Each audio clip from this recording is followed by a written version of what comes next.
여러분 안녕하세요. 2025년의 마지막 거래일 그 시작을 저희 마켓 시그널 함께 하시기 바랍니다. 진행의 조민재입니다. 이제 올해도 거의 이틀이 채 남지가 않았는데 그럼에도 불구하고 뉴욕 증시의 분위기는 다소 좀 썰렁합니다. 아무래도 올해는 산타 할아버지가 조금 일찍 찾아온 것 같은 분위기인데 어제에 이어서 오늘도 이 다우와 S&P 500, 나스닥까지 약세 흐름을 이어가고 있습니다. 전반적으로 지정학적 위험도 다시 한번 커졌고요. 또 일본 관련 이 국채금리 인상 소식도 부정적인 영향을 미쳤는데 잠시 후에 브리핑 통해서 자세하게 만나보도록 하겠고요. 오늘도 마켓 시그널 본격적으로 출발합니다.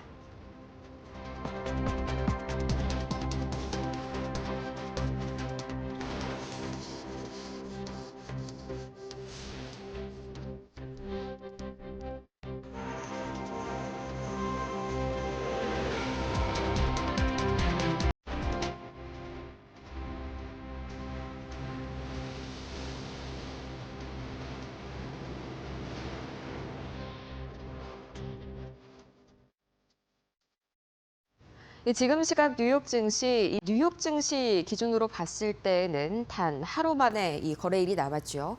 굉장히 분위기가 좋았다면 좋을 텐데 이 산타랠리에 대한 기대감이 꺾이고 있습니다. 오늘 기술주를 중심으로 차익 실현이 강하게 발생하면서 나스닥은 0.52%, 다우 지수도 거의 0.5%가량 빠지고 있고요. S&P 500도 0.36%, 오늘은 좀 전반적으로 골고루 하락하는 그런 양상이 보이는 뉴욕 증시입니다. 과연 전반적인 자금 흐름은 어떻게 흘러가고 있을지 히트맵 통해서 바로 확인해 보시죠. 빨간불이 하락불이고요. 또 초록불이 상승불이다라는 점을 감안했을 때 오늘은 그래도 에너지 쪽이 다소 선방을 하고 있고요. 또 그 외에 중소형 군소주들이 약간은 조금 더 상승불이 강한 편입니다. 반면에 오늘 M7들은 일제히 거의 하락불에 가까운 모습을 보여주고 있죠. 테슬라가 여러 가지 악재가 많았었는데 오늘 3%가량 하락하고 있고요. 또 어제 1% 이상의 강세를 보였었던 엔비디아 역시 1.4% 하락 중입니다. 또 그동안 고밸류 논란이 불거졌었던 이 팔란티어, 이어서 이 데이터 센터 막대한 투자의 중심 논란에 있었던 오라클까지 오늘 전반적으로 1에서 2%가량 하락하는 이런 경계감 어린 움직임이 나타납니다. 과연 이렇게 부정적인 시장의 분위기를 만든 주요 뉴스들 어떤 게 있었을지 저와 함께 만나보시죠. 오늘은요, 전반적으로 매크로, 그러니까 거대한 경제를 움직이는 이슈들이 시장에 강하게 작용이 됐습니다. 가장 먼저 미국 관련 이야기죠. 이 12월 텍사스가 포함된 지역입니다. 이 댈러스 여는 제조업이 5개월 연속 위축세를 나타낸 것으로 나타났는데 이 상당 부분 세부 내용을 봐도 좀 심각합니다. 다음 장을 통해서 자세한 내용 한번 만나보시죠. 이 12월 댈러스 여는 제조업이요, 마이너스 10.49를 기록했습니다. 예상치가 마이너스 6이었다는 점을 감안한다면 예상치를 굉장히 크게 하회한 것이죠. 그뿐만이 아니라 이 최근 들어서 올해 한 해 동안에 이 댈러스 여는 제조업 지수 그래프를 제가 가지고 와봤는데 파란색이 바로 이제 플러스가 나타났던 구간이고 노란색이 마이너스를 기록했던 구간입니다. 보시다시피 5개월 연속 위축 구간을 현재 형성을 하고 있는 데다가 6개월 내에 현재 최저치를 기록하고 있습니다. 어느 때보다도 상황이 좋지 못한데 핵심 지표들, 그러니까 세부 사항들도 굉장히 악화됐습니다. 보시자면 이 생산지수부터 출하지수, 그리고 공장 가동률, 신규 주문과 앞으로의 미래를 나타내는 전망지수까지 대부분 11월 달에는 견조하게 플러스를 기록했는데 이게 큰 폭으로 마이너스로 돌아서게 되면서 악화를 기록했고요. 이 때문에 핵심 지표까지 굉장히 흔들렸었던 댈러스 여는 제조업. 비단 미국에만 문제가 있었던 게 아니라 일본 쪽에도 이슈가 한 가지가 있었는데요. 이 종전의 이슈로 다시 한번 돌아가 보시죠. 이 일본 BOJ가 이달 초에 드디어 이 금리를 30년 내 최고 수준으로 0.75%로 인상을 했었죠. 이 때문에 엔캐리 이 트레이드 청산에 대한 우려감이 잠시 시장에 불거졌었는데 여기에서 끝이 아니었습니다. 밤사이 공개된 의사록에서 추가적인 금리 인상이 필요할 수도 있다는 발언이 다수 확인이 됐습니다. 다음 장 통해서 자세하게 만나보시죠. 우선 이달 초에 단행이 됐었던 일본의 이 기준금리 현재 상황입니다. 보시다시피 이 1995년도 당시와 거의 비슷한 수준까지 오는데 30년이 걸렸습니다. 이 지금 기준으로 0.75%를 유지를 하고 있는 건데 이렇게 된다면 당연히 이 일본의 0% 금리 당시에 돈을 빌려서 다른 시장에 투자했던 돈들이 당연히 이자 비용이 부담스러워지겠죠. 이 때문에 돈을 빼는 것을 엔캐리 트레이드 청산이라고 하는데 이 바로 작년 8월이었습니다. 이 엔캐리 트레이드 청산이 강하게 빚어지면서 이 대략적으로 미국에 있던 돈들이 모두 빠져나갔고요. 이 때문에 우리 증시에도 사이드카가 걸리는 등 급락하는 블랙 먼데이 사태가 빚어졌었죠. 거기에 대한 우려감이 다시 한번 시장을 집어삼키고 있습니다.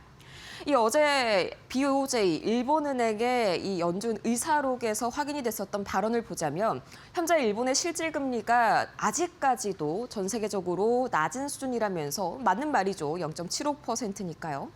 이 현재 금리가 중립금리에 도달하기에는 아직 멀다. 당분간 몇 달 간격으로 금리를 조정, 다시 말해서 금리를 상승시킬 필요가 있다라는 발언이 확인이 됐습니다. 이 때문에 현재 최종금리는 1.25%에서 1.5%까지 상승할 것이라는 이 월가의 전망까지 나왔는데 이 비록 다카이치 사나이 내각 총리가 현재 일본에서 돈을 푸는 정책을 실시를 하고는 있지만 워낙 현재 엔화가 달러 대비해서 약세를 보이고 있고요. 또 일본의 물가 인상이 정치적인 부담으로 크게 작용을 하는 상황이기 때문에 이번에 했었던 금리 인상도 반대하지 않았던 것으로 확인이 됐습니다. 이 정부도 제동을 걸 수 없다는 그런 일본의 상황을 여실히 보여주고 있는 것이죠. 이 종전의 이슈, 마지막 이슈까지 넘어가 보도록 하겠습니다. 오늘은 지정학적인 이슈도 발목을 잡았었는데요. 바로 이 중국이요, 9개월 만에 대만을 포위하는 훈련을 30일에 월요일에 시작할 것으로 예고했습니다. 이번에 이 미국이 대만의 역대 최대 규모인 110억 달러 규모의 무기 구매를 승인한 거기에 따른 보복 조치인데요. 이 때문에 중국은 이 6해공군을 모두 조달을 하고 거기에다가 로켓군까지 동원해서 이 대만을 상대로 실탄 사격을 포함한 이런 총 포위 훈련을 실시했다고 밝혔습니다. 이번 훈련의 이름이 이 정의의 임무 2025년인데 참 모골이 송연해지는 그런 이름이 아닐 수가 없겠습니다. 이렇게 해서 이 뉴욕 증시 전반적으로 오늘 하락하고 있는 분위기 속에서 과연 특징주들은 어떤 이슈를 몰고 왔을지 차례대로 살펴보도록 하겠습니다. 가장 먼저 오늘 큰 폭으로 하락했던 테슬라. 어제 바로 이제 장 마감 직후에 이 LNF에서 하나의 공시를 보였었는데요. 바로 이 테슬라와의 3조 8천억 원의 양극재 공급 계약이 단 973만 원으로 축소됐다는 소식을 밝혔습니다. 사실상 이 973만 원도 현재로서는 이미 납입이 완료된 상태이기 때문에 사실상은 계약 해지로 봐도 무방한데요. 이번에 이 계약 해지는 테슬라 자체 배터리가 생산이 상당 부분 지연됨에 따라서 이런 단 이틀 만에 현재 이 계약 기간을 앞두고 완전히 무산이 된 것으로 확인이 됐습니다. 이 때문에 어제 이 시간의 거래에서 LNF의 주가는 거의 9% 가까이 급락했고요. 테슬라도 오늘 거의 3%에 가까운 급락세를 시현하고 있죠. 또 여기에 더해서 엔비디아도 오늘 다시 한번 흔들리는 모습이 나타났는데요. 어제 1% 이상의 상승세를 안겨다줬었던 이 200억 달러의 그로크 인수. 그로크는 이 대표적인 이 관련해서 데이터 센터 인프라 관련 기업이었죠. 이번에 대규모 자금을 통해서 그로크를 인수한 것이 조금은 의아한 결정이다라는 목소리가 월가에서 높아지고 있습니다. 일례로 이 테마티카 리서치에서는 이번에 막대한 자금을 투자한 것에 비해서 아직까지 이 미국 증권거래위원회 SEC 측에 엔비디아가 제출한 문서가 없는 데다가 또 이 그로크가 그동안 엔비디아에서는 없었던 파이프라인 기술을 개발하고 있었다는 점도 시장에 다시 한번 우려감을 안겨줬었고요. 또 아마존 역시 이탈리아 드론 배송 계획을 철회하면서 오늘 큰 폭으로 주저앉았습니다. 이 세 가지의 현재 주가 흐름, 종가 기준으로 어떻게 마무리가 됐는지 바로 확인해 보시죠. 테슬라는 결국에 3% 이상 낙폭 끓이면서 하락했습니다. 오늘 LNF와의 이 계약이 사실상 무산됐다는 공시와 더불어서 또 우리에게 이 돈나무 언니로 유명하죠. 이 아크인베스트먼트의 캐시 우드 CEO가 테슬라 주식을 매각했다는 소식도 부정적으로 작용했습니다. 이어서 엔비디아 주가 보도록 할 텐데요. 1.2% 하락으로 마무리를 지었고요. 이 그로크 인수가 오늘은 도구로 작용을 한 영향이었습니다. 이어서 아마존의 주가는 장 막판 들어서 다시 한번 회복하는 양상을 보이면서 0.19% 다행히 약보합권의 마무리가 지어졌습니다. 추가적으로 M7 종목 3가지 더 보도록 할 텐데요. 이 메타도 밤사이에 좋지 못한 흐름을 보였습니다. 이 짐 크레이머가 이 메타의 CEO죠. 마크 저커버그에 대한 베팅을 좋아하지 않는다고 메타에 대해서 비판의 목소리를 높였습니다. 이 추가적으로 다른 데 투자할 수 있는 이 AI 관련주들이 더 많다면서 이 메타의 그간의 투자에 대해서 약간의 의구심을 표하는 발언을 이어나갔고요. 또 메타뿐만 아니라 구글에게도 악재가 될 만한 이슈가 한 가지가 있었습니다. 바로 뉴욕주가 SNS에 정신건강 경고문 표시를 의무화하는 이런 법안을 도입을 했는데 이 때문에 이 SNS 플랫폼들에 대해서 소비자의 정신건강을 해할 수 있다. 이런 우려감들이 거세졌습니다. 당연히 그에 대한 규제도 앞으로 충분히 나올 수가 있는 부분이겠죠. 이 때문에 오늘 메타와 구글의 주가 동반 약세를 보였고요.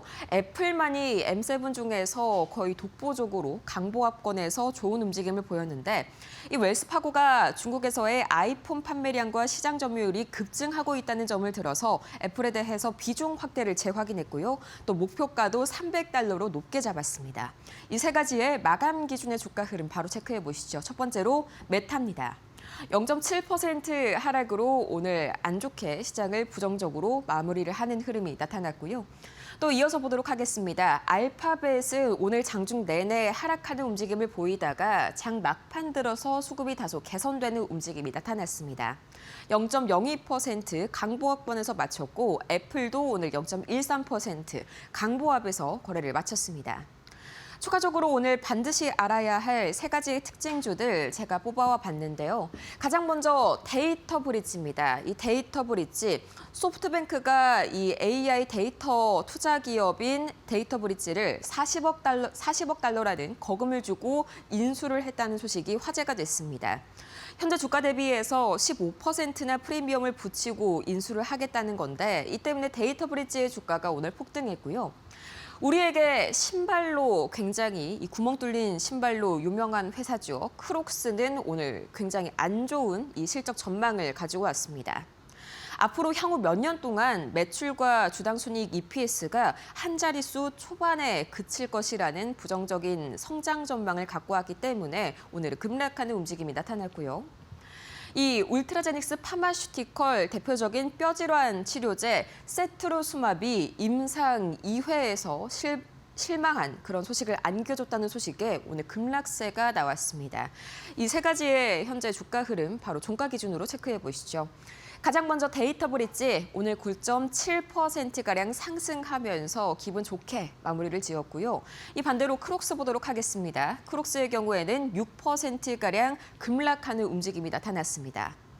추가적으로 오늘 임상 실패 소식, 역시나 이런 제약바이오 기업들의 임상 실패 소식은 주가에 굉장히 치명적이죠. 40% 그야말로 폭락세를 기록하면서 오늘 장을 마무리 지었습니다. 그렇다면 추가적으로 오늘 6가지의 이 매크로 지표들은 어떻게 움직였을지 가장 먼저 국제유가는 2.2%가량 다시 한번 상승하는 움직임을 나타냈습니다. 좀 전에 말씀드렸던 중국과 대만 간의 지정학적 리스크도 분명히 영향을 끼쳤겠고요. 또 이 러시아와 우크라이나 간의 분위기가 다시 한번 심상치가 않습니다.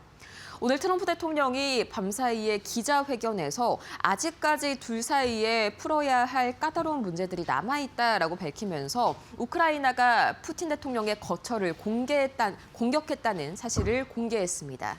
그러면서 우크라이나를 좀 강하게 비판했는데 이 때문에 다시 한번 원유의 공급 우려감이 불거지면서 WTI, 이 국제유가는 배럴당 $57 선을 이제 막 상회하는 거의 $58 선을 육박하는 그런 움직임을 보여주고 있고요. 원달러 환율은 다행히도 어제 대비해서도 6원 가까이 내리면서 드디어 1,430원대 중반까지 내려왔습니다. 이 국민연금의 환 해지가 본격적으로 효과를 발휘하고 있고 이 때문에 달러원 환율이 사흘 연속 진정하는 그런 움직임을 보여주고 있습니다. 이 때문에 또 어제 이 외국인이 코스피에서 순 매수세를 계속해서 이어갔었죠. 이어서 비트코인 가격은 0.21% 하락 중입니다만 다시 한번 좀 반등하지 않을까 하는 그런 신호들이 나타나고 있습니다. 이 아시아 시장에서 어제 한때 9만 달러를 재탈환한 비트코인이고요. 이어서 금 가격과 은 가격이 밤 사이에 굉장히 큰 폭으로 급락했습니다. 이 금 가격은 장중에 한때 5% 급락했고요. 은 가격도 9% 가까이 급락했는데 지금은 각각 4%, 6% 급락하는 움직임을 보이고 있죠. 금 가격은 우선 이 시카고 상품거래소죠. 금이나 은과 같은 귀금속을 거래하는 그런 거래소입니다. 이 CME, 시카고 상품거래소에서 과열을 막기 위해서 증거금을 인상하겠다고 밝혔습니다.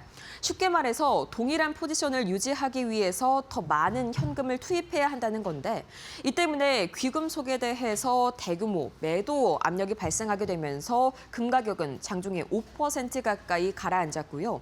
또 팔라듐은 16%, 백금 가격 역시 14% 급락했습니다.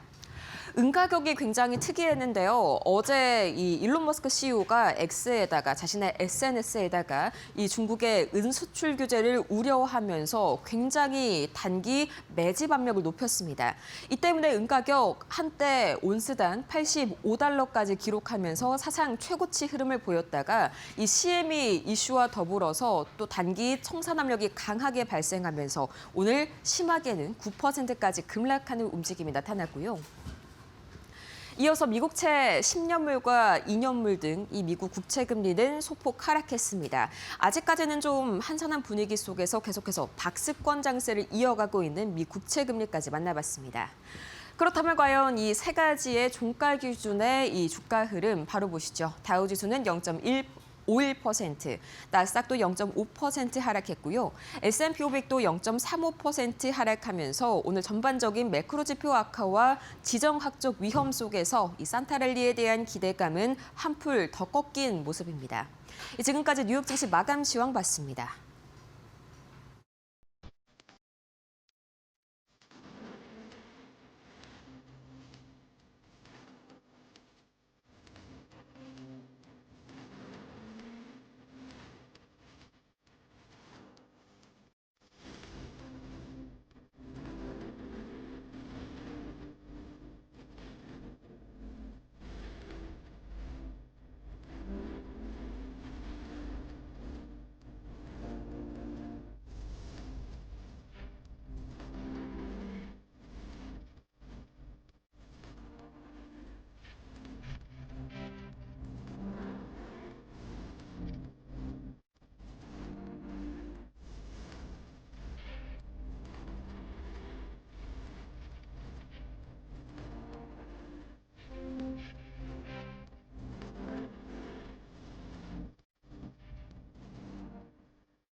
글로벌 증시가 보내는 월가의 신호를 알아보니 월가 시그널 출발합니다. 첫 번째 소식입니다.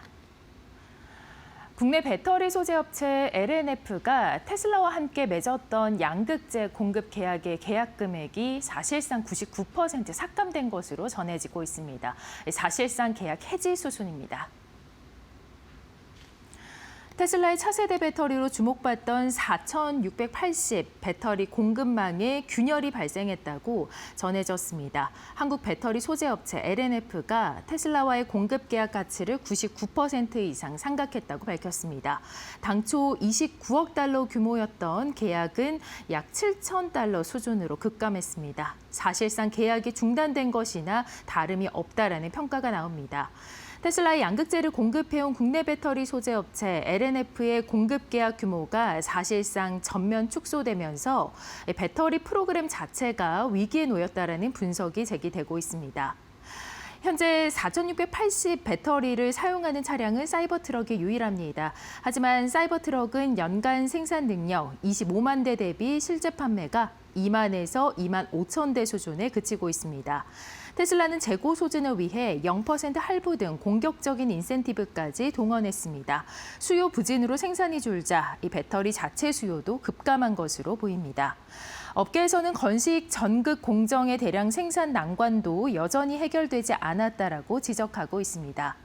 반면 경쟁사들은 유사규격 배터리를 이미 양산 차량에 적용하고 있습니다. 이에 따라 전문가들은 테슬라 전략 전반의 재검토 가능성을 제기하고 있습니다. AI 거품 우려에도 손정희 회장의 소프트뱅크 그룹이 AI 인프라 투자사 디지털 브릿지와 함께 40억 달러 규모의 인수를 체결했습니다. 일본 소프트뱅크가 미국 디지털 인프라 기업 디지털 브릿지를 약 40억 달러에 인수하기로 했습니다. AI 투자 회의론이 커지고 있는 가운데서도 오히려 베팅을 강화한 행보입니다. 디지털 브릿지는 미국 데이터 센터와 통신 인프라에 집중 투자하는 업체입니다. 데이터 센터, 이동통신 중계기, 광섬유 네트워크 등 1,000억 달러 이상 자산을 보유하고 있습니다.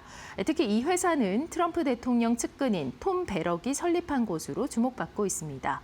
손정희 회장은 AI 인프라 확장이 이번 인수의 핵심 목적이라고 밝혔습니다. 소프트뱅크는 앞서 오픈AI에 대규모 투자를 단행했고 오픈AI, 오라클과 함께 미국 내 초대형 AI 데이터 센터 구축 프로그램에도 참여하고 있습니다. 손 회장은 슈퍼AI를 목표로 하고 있다고 강조했습니다. 다만 AI 투자가 실적으로 이어지지 않으면서 시장의 시선은 싸늘해졌는데요. 이에 소프트뱅크 주가는 최근 2달 사이에 30% 넘게 급락했습니다. 그럼에도 소프트뱅크는 엔비디아 지분 매각까지 감행하며 투자 자금을 확보했습니다. AI에 올인하는 손정희 회장의 승부수가 통할지 시장에 관심이 쏠리고 있습니다. 글로벌 반도체 시장이 사상 처음으로 분기 매출 300조 원을 돌파했습니다. 글로벌 반도체 시장이 AI와 고대역폭 메모리 수요 폭발에 힘입어 사상 첫 슈퍼사이클 국면에 진입했습니다. 시장 조사업체 옴디아에 따르면 올해 3분기 전 세계 반도체 매출은 전분기 대비 14.5% 급증한 2,163억 달러를 기록했습니다. 분기 매출이 2,000억 달러를 넘은 것은 이번이 처음입니다. 성장의 핵심 동력은 AI 학습을 넘어 빠른 처리 속도가 필요한 추론 수요 확대입니다. 이에 따라 HBM은 물론 범용 D램까지 수요가 동반해서 급증했습니다. 엔비디아는 AI 가속기 수요를 흡수하며 반도체 시장 최대 수혜자로 자리 잡았습니다. 마이크론과 SK하이닉스는 HBM 공급 확대로 사상 최고 실적을 이어가고 있습니다. 올해 반도체 시장의 특징은 특정 기업에 쏠렸던 성장세가 산업 전반으로 번지고 있다는 점입니다. BAI 분야를 포함한 나머지 반도체 부문도 3분기에 9% 이상 성장했습니다. 옴디아는 올해 글로벌 반도체 매출이 전년 대비 약 20% 증가할 것으로 전망했습니다. AI 인프라 경쟁이 이어지면서 반도체 슈퍼사이클은 당분간 지속될 가능성이 크다는 시장의 분석이 제기되고 있습니다. 국제 은가격이 사상 처음으로 80달러에 돌파했습니다. 돌파한 이후에는 하락으로 전환됐는데요. 다만 은가격은 연초 이후로 155% 이상 상승한 것으로 전해졌습니다. 국제은값이 극심한 변동성을 보이고 있습니다. 야간 거래에서 사상 처음 온스당 80달러를 돌파한 뒤 하락 반전했습니다. 현재 시간 29일 오전 8시 20분 기준 뉴욕 상업거래소에서 은선물 3월물 가격은 전거래일 대비 3.03% 하락한 74.86달러에 거래됐습니다. 은선물 가격은 야간 거래에서 온스당 80달러를 돌파한 이후 하락했습니다. 하지만 은값은 여전히 연초 대비로 155% 이상 상승한 상태입니다. 은값은 올해 초만 해도 온스당 20달러 선에 머물렀습니다. 은값의 상승세는 최근 금값보다 가파릅니다. 금선물 2월물은 이달 사상 처음으로 4,550달러를 돌파했는데 올 들어서는 상승률이 70%입니다. 은값 상승률이 금값 상승률보다 2배 이상 높은 셈입니다. 은값이 상승하고 있는 가장 큰 이유는 금과 비슷한 안전자산 선호 현상이 꼽히고 있는데 지정학적인 긴장감 고조와 미국 재정 적자 확대 등 리스크 요인이 커지면서 투자자들이 안전자산으로 몰리면서 자연스럽게 귀금속 가격이 올랐습니다. 이 밖에 태양광 패널, 데이터 센터, 전기차 등의 분야에서 늘어나고 있는 은에 대한 산업 수요도 은값을 끌어올리는 요인으로 작동했습니다. 네, 지금까지 글로벌 증시가 보내는 월가의 신호들 알아봤습니다. 이어서 신일섭 위원과 함께 분석 자세하게 들여다보도록 하겠습니다.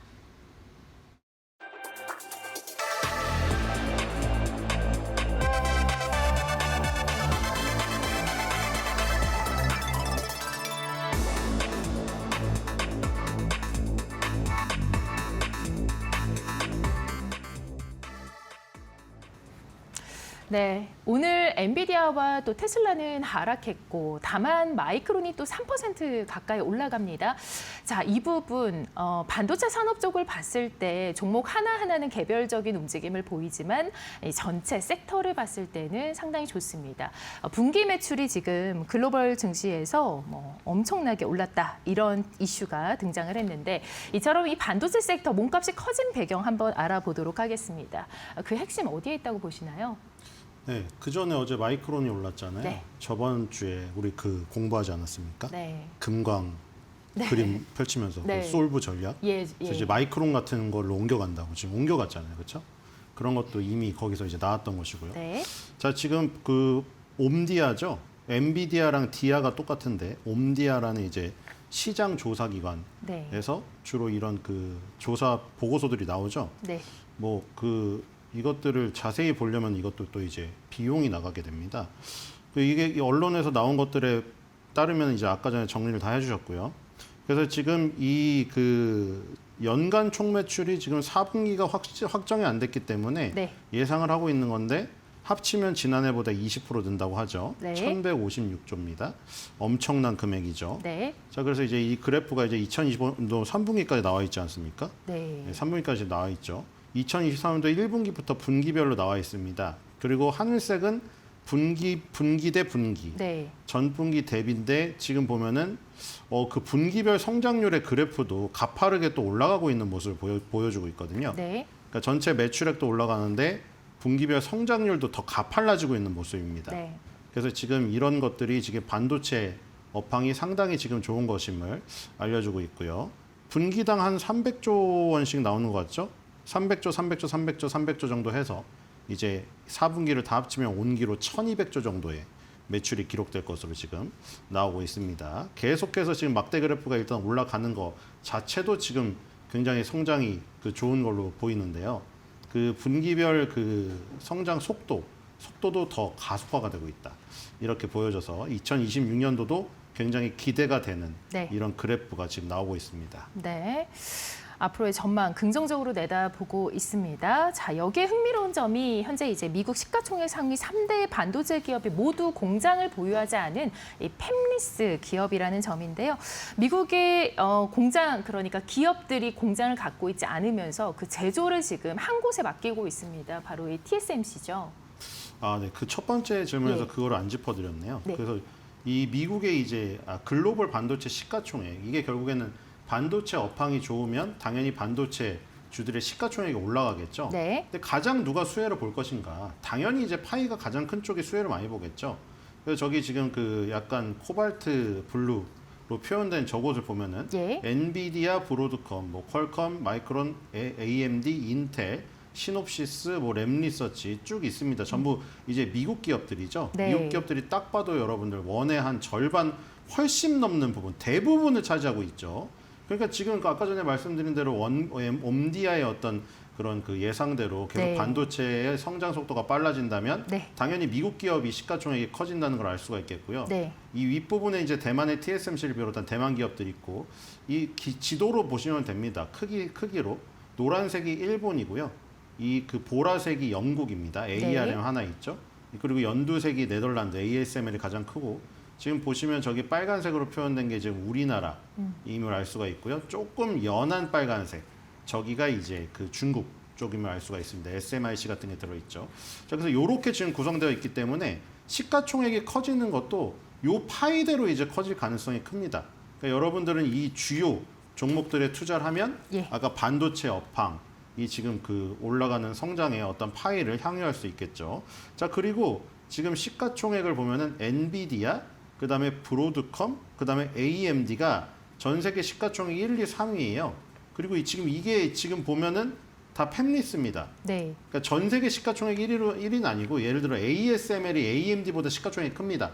근데 이제 네덜란드 업체니까 TSMC도 더 큰데 빼고 미국에서 1, 2, 3위를 따지면 엔비디아, 브로드컴, AMD 순이거든요. 네. 근데 이 세 개가 전부 다 공장이 없습니다. 자체 칩을 만들지만 만드는 건 아니고 설계도를 그리는 것이죠. 그러니까 여기서 TSMC의 중요성이 더 부각이 될 수가 있는데 엔비디아, 브로드컴, AMD가 주도하는 네. 이런 그 인공지능신에서 반도체 주가 시가총액의 성장이 나타난다. 그런데 이 공장이 다 TSMC의 제조를 맡기기 때문에 TSMC가 제조를 해주지 않으면 엔비디아, AMD, 브로드컴의 설계도도 아무 소용이 없는 것이죠. 그렇기 때문에 TSMC라는 이 회사, 제조를 담당하는 저 파운드리의 어떤 중요한 밸류체인의 핵심 부분이 TSMC를 갖고 있는 대만 쪽 반도체의 시가총액도 자연스럽게 커지는, 그리고 자연스럽게 커진 거를 넘어서 가지고 밸류체인에서는 이게 이 의리죠. 왜냐하면 최종 제품을 만드는 것은 브로드컴, 엔비디아, AMD이기 때문에.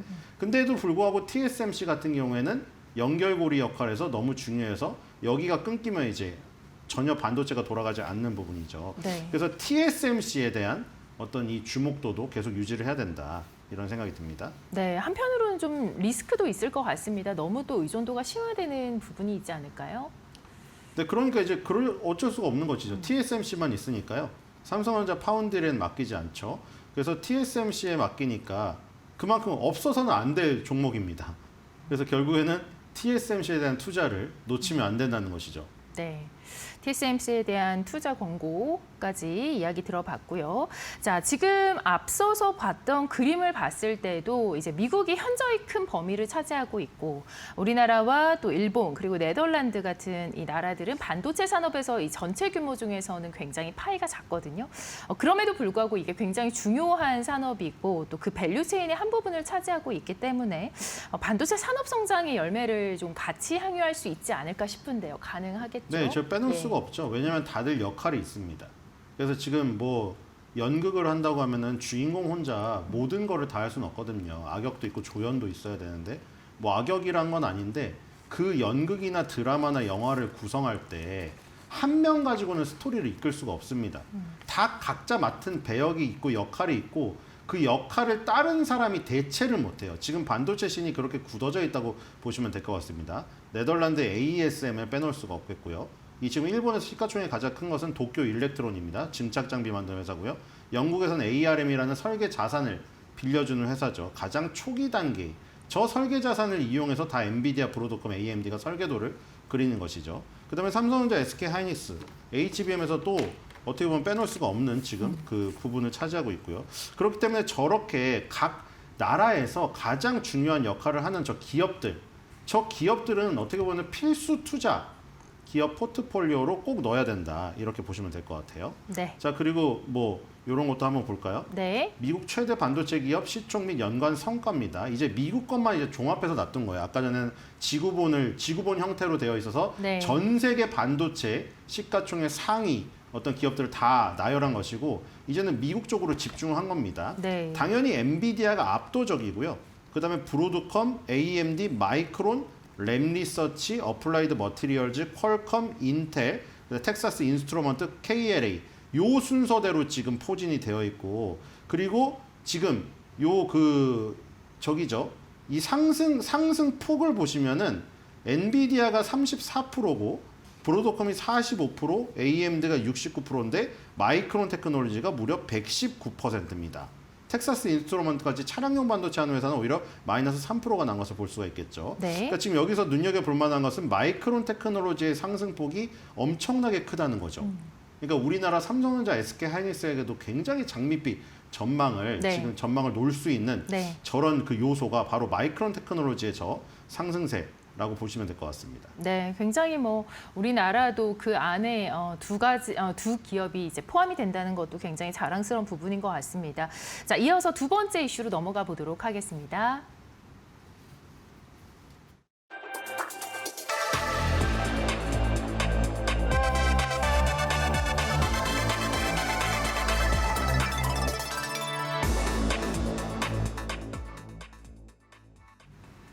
네, LG 에너지 솔루션에 이어서 이제 LNF까지 테슬라와의 사실상 이제 계약 해지 수순에 들어갔다 이렇게 보여지는데요. 이번에 나온 소식은 분야가 양극재 부분입니다.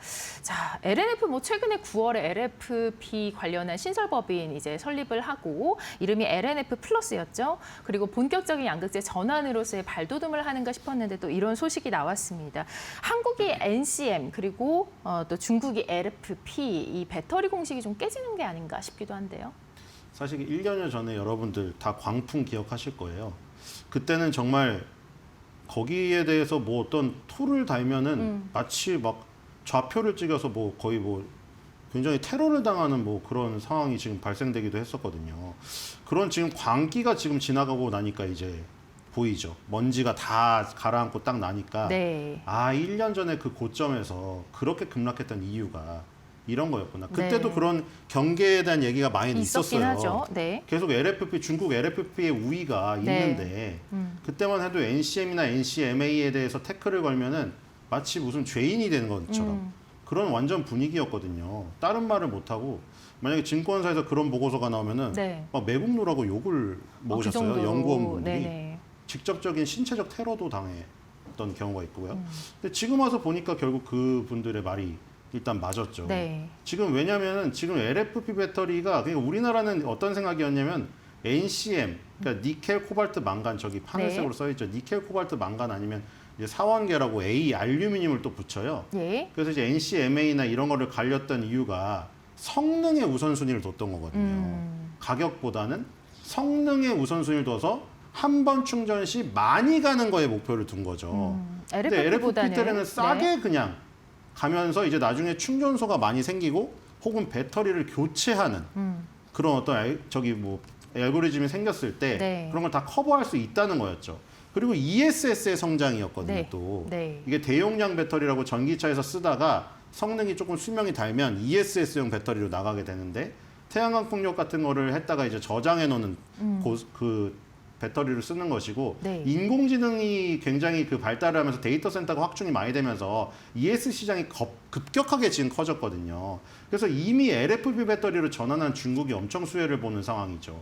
그래서 그동안 NCM이나 NCMA 같은 이런 3원계, 4원계 양극재를 공급했던 뭐 지금 LNF를 비롯하여 우리나라 이 양극재 3사들이 있잖아요. 네. 이런 것들이 지금 계약이 이렇게 파기되는 것들이 이제 나타나는데 주가는 이미 다 급락을 했다는 것이죠. 네. 이런 것들이 이제 후행적으로 나오니까 우리가 이런 것 때문에 주가가 급락을 했었구나 이렇게 알 수 있는 거죠. 여기서도 우리가 알 수 있죠. 주가는 미리 움직이기 때문에 우리가 그 당시에는 뭐 때문에 어떤 이유 때문에 빠지는지 알 수가 없습니다. 네. 하지만 어떤 이유 때문에 빠지는 거를 아는 것이 중요하지 않죠.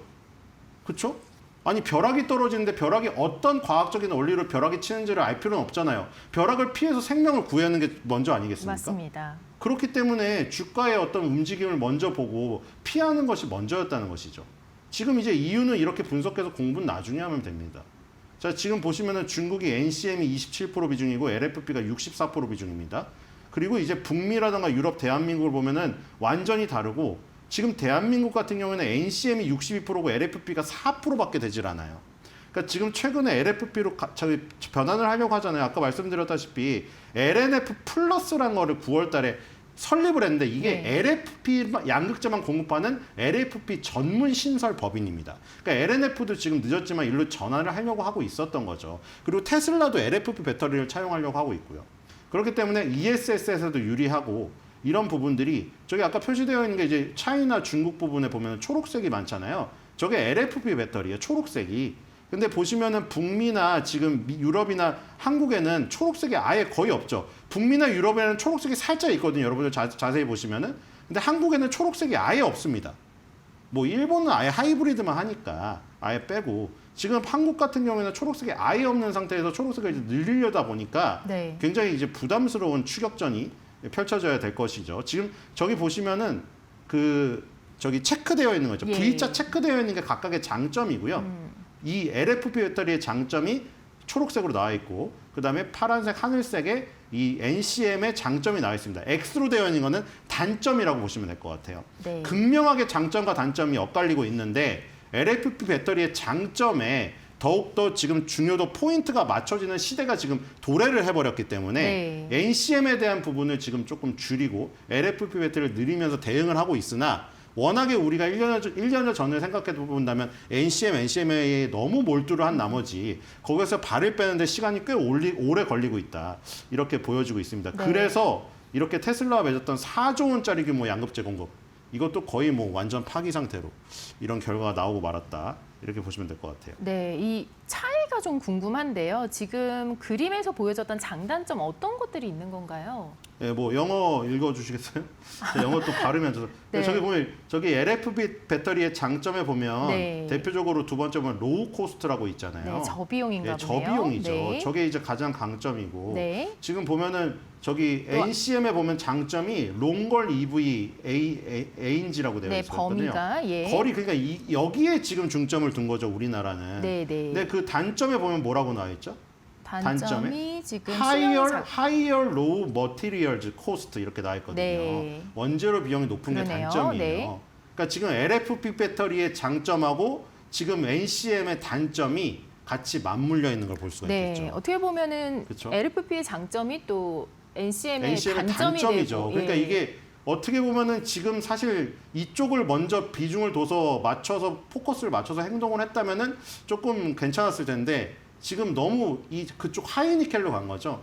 아까 보면은 지금 하이니켈이 저기 깨졌다고 나왔잖아요. 하이니켈은 그러니까 막 70% 이상. 우리는 9반반짜리도 있었어요. 네. 9, 2분의 1, 2분의 1. 그러니까 NCM이 니켈이 9고 0.5, 0.5가 코발트 망간이었다는 거예요. 그 정도로 니켈에다가 힘을 실었던 거죠. 네. 근데 지금에 와가지고 이제 원재료 가격도 많이 들고 NCM보다는 LFP 배터리를 많이 쓰고 지금 여기 자료엔 준비 안 했지만 이게 결국 어떻게 이어졌냐면 중국 전기자동차의 성장과 이어진 거예요. 그 부분이 중국 핵심이네요. 전기자동차가 너무 네. 많이 팔리니까 네. 중국 전기자동차는 다 LFP 배터리를 차용하고 그러니까요. 양극재를 네. 다 LFP 배터리 양극재를 쓰는 거죠. 네. 그러다 보니 그 시장이 너무 커져버리고 그게 어디까지 이제 영향을 미쳤냐면 전기자동차를 포함한 모든 자동차 이 판매 순위에서도 비아디와 길리 자동차 네. 혹은 질이라고 하죠. 질리 네. 자동차의 성장이 엄청나게 무섭게 올라오고 있는 상황입니다. 그러다 보니까 LFP 배터리에 비해서 NCM이나 NCMA가 쓸 자리가 없어진 상태고 그리고 이제 그것도 컸죠. 전기차 보조금이나 세액공제가 없어지다 보니까 가격을 낮춰야 되니까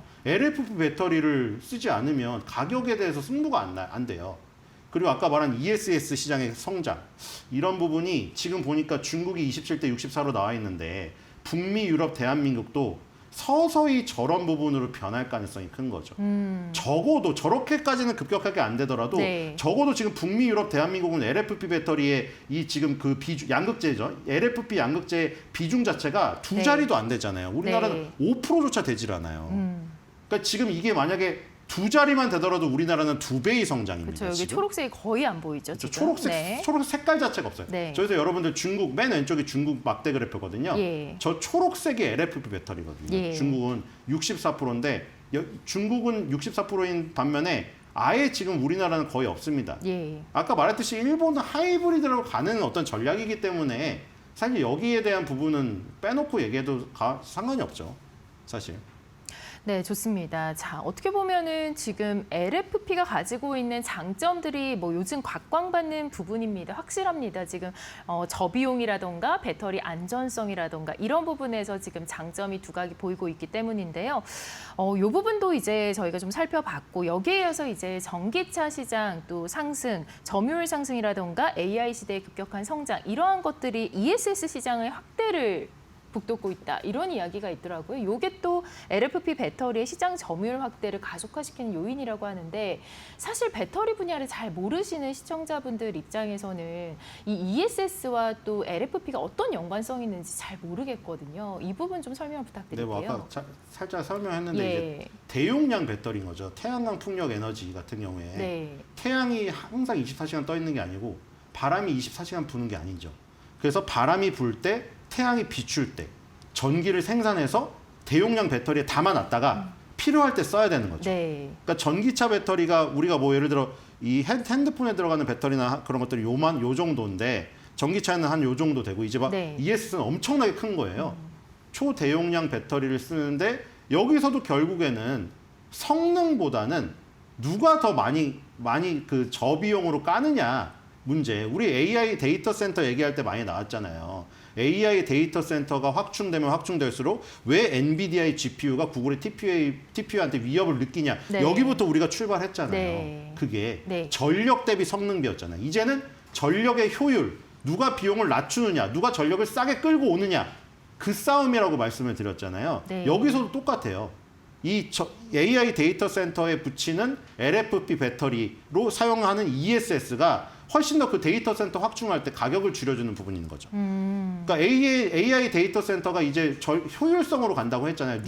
누가 싸게 데이터 센터를 확보하느냐의 싸움으로 간다고 했기 때문에 모든 요소가 저렴해야 되는 거예요. 전력도 싸게 끌어와야 되고 대용량 배터리도 LFP 배터리로 싸게 해야 되는 것이고. 그렇기 때문에 여기서 이제 이 가격을 이길 수가 없는 상황인 거죠. 네. 가격을. 어떻게 보면 우리가 이제 도매로 물건을 많이 살 때 이제 저렴하게 떼오지 않습니까? 약간 그런 개념이라고 봐도 될까요? 뭐 그런 것도 있겠지만 이거는 사실 이 원재료 자체의 문제인 거죠. 리튬, 인산, 철과 아까 전에 말씀드린 니켈, 코발트, 망간 여기에서 원래 그 본연의 그 가격 자체가 차이가 크게 나기 때문에 우리는 성능에 너무 중점을 둔 나머지 지금 그거죠. 그렇게 돼버린 거죠. 이제 아까 말씀드린 대로 이제 인프라가 갖춰지기 시작하니까 충전소가 많이 깔렸고 이게 배터리가 만약에 달면은 그냥 배터리를 채우기보다는 네. 교체로 돼버린 거죠. 아, 그러니까 충전소를 많이 깐 다음에 충전소에서 새 배터리로 교체를 해버립니다. 네. 그렇게 되니까 이제는 누가 한 번 충전했을 때 뭐 이만큼 간다가 예전보다 효용성이 많이 낮아져 버렸죠. 네, 효용성이 많이 낮아졌다라고 말씀을 해주셨습니다. 우리나라도 이제 NCM이 아니라 LFP 시장 쪽으로 지금 방향을 그래서 선회해서 LNF도 9월 달에 이렇게 시도를 하고 있기 때문에 예. LG에너지솔루션도 그렇고 우리나라 3사, 배터리 3사나 양극재 3사가 다 이런 뉴스 보도 보시면 이렇게 LFP 배터리 쪽으로 지금 중점을 옮기고 있는 소식들을 많이 접하실 겁니다. 네, 좋습니다. 네, 월가의 매크로부터 종목까지 오늘도 전반적인 이야기들 나눠봤습니다. 신일섭 위원과 함께했습니다. 고맙습니다.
외신에서 주목하는 국내 기업과 이슈를 살펴봅니다. 숨겨져 있는 투자 정보 드리는 히든글로벌 시간, 오늘도 조우진 타키온 대표와 함께하겠습니다. 어서 오세요. 예, 안녕하세요. 네, 오늘도 첫 번째 헤드라인 함께 만나보도록 하겠습니다.